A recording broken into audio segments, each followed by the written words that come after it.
Bermuda triangle হলো Atlantic মহাসাগরের একটি পৌরাণিক অংশ যা মোটামুটিভাবে মিয়ামি, বারমুডা এবং পুয়ের্তো রিকো দ্বারা সীমাবদ্ধ এবং যেখানে কয়েক ডজন জাহাজ ও বিমান অদৃশ্য হয়ে গেছে। এই ঘটনাগুলোর কয়েকটির সাথে কিছু ব্যাখ্যাতীত পরিস্থিতি জড়িয়ে আছে, যেমন একটি ঘটনায় মার্কিন নৌবাহিনীর বোমারু বিমানের একটি স্কোয়াড্রনের পাইলটরা এলাকাটির উপর দিয়ে ওড়ার সময় দিক বিভ্রান্ত হয়ে পড়ে।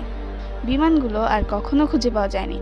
অন্যান্য নৌকা এবং বিমান ভালো আবহাওয়ায় কোনো বিপদ সংকেত না পাঠিয়ে এলাকাটি থেকে অদৃশ্য হয়ে গেছে বলে মনে হয়।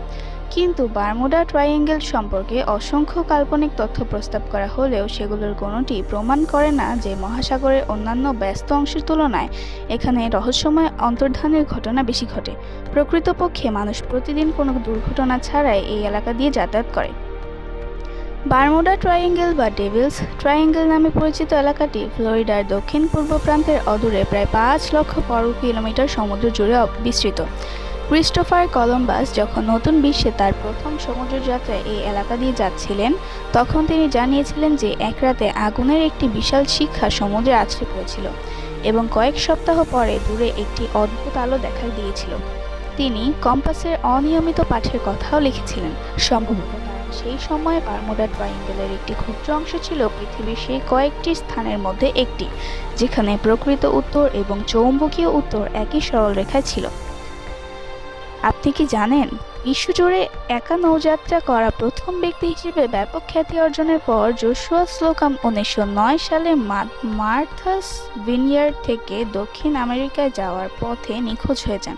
ঠিক কী ঘটেছিল তা অস্পষ্ট।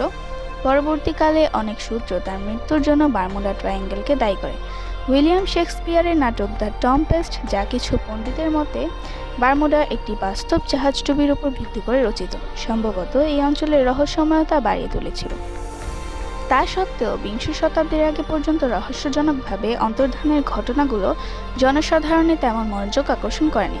1918 সালের মার্চ মাসে একটি বিশেষভাবে কুখ্যাত মর্মান্তিক দুর্ঘটনা ঘটে যখন ইউএসএস সাইক্লপস নামের 542 ফুট দীর্ঘ একটি নৌবাহিনীর পণ্যবাহী জাহাজ বার্বাডোস এবং চেসাপিক উপসাগরের মধ্যবর্তী কোনো স্থানে ডুবে যায়। জাহাজটিতে 300 জনেরও বেশি নাবিক এবং 10,000 টন ম্যাঙ্গানিজ আকরিক ছিল। এসওএস সংকেত পাঠানোর সরঞ্জাম থাকা সত্ত্বেও সাইক্লপস কখনো কোনো সংকেত পাঠায়নি এবং ব্যাপক তল্লাশি চালিয়েও এর কোনো ধ্বংসাবশেষ খুঁজে পাওয়া যায়নি। মার্কিন প্রেসিডেন্ট উইড্রো উইলসন পরে বলেছিলেন, সেই মহান জাহাজটির কি হয়েছিল তা কেবল ঈশ্বর এবং সমুদ্রই জানে। 1941 সালে সাইক্লপসের দুটি জাহাজও প্রায় একই পথে একইভাবে কোনো চিহ্ন না রেখে অদৃশ্য হয়ে যায়। অভিযোগ ওঠে যে বারমুডা ট্রায়াঙ্গেল অতিক্রমকারী জাহাজগুলো হয় অদৃশ্য হয়ে যাচ্ছিল অথবা পরিত্যক্ত অবস্থায় পাওয়া যাচ্ছিল, এমন একটি ধারা তৈরি হতে শুরু করে। এরপর 1945 সালের ডিসেম্বরে ফ্লোরিডার ফোর্ট লডারডেলের একটি বিমান ঘাঁটি থেকে 14 জন নাবিক সহ নৌবাহিনীর 5টি বোমারু বিমান কাছাকাছি কিছু চরের উপর অনুশীলনমূলক বোমা বর্ষণের জন্য উড্ডয়ন করে। কিন্তু দৃশ্যত কম্পাস বিকল হয়ে যাওয়ায় ফ্লাইট 19 নামের পরিচিত এই অভিযানের নেতা মারাত্মকভাবে পথ হারিয়ে ফেলেন। 5টি বিমানই উদ্দেশ্যহীনভাবে উঠতে থাকে যতক্ষণ না তাদের জ্বালানি প্রায় শেষ হয়ে আসে এবং তার সমুদ্রে অবতরণ করতে বাধ্য হয়। সেই একই দিনে একটি উদ্ধারকারী বিমান এবং তার 13 জন নাবিক নিখোঁজ হয়ে যায়। কয়েক সপ্তাহব্যাপী ব্যাপক তল্লাশি চালিয়েও কোনো প্রমাণ খুঁজে না পাওয়ার পর নৌবাহিনীর আনুষ্ঠানিক প্রতিবেদন ঘোষণা করা হয় যে যেন তারা মঙ্গল গ্রহে উড়ে গিয়েছিল। 1964 সালের একটি ম্যাগাজিন প্রবন্ধে লেখক ভিনসেন্ট গ্যাডিস যখন বারমুডা ট্রায়াঙ্গেল শব্দটি প্রথম ব্যবহার করেন, ততদিনে ওই এলাকায় আরও বেশ কিছু রহস্যময় দুর্ঘটনা ঘটেছিল, যার মধ্যে ছিল 3টি যাত্রীবাহী বিমান, যেগুলো সব ঠিক আছে বার্তা পাঠানোর কিছুক্ষণ পরেই বিধ্বস্ত হয়েছিল।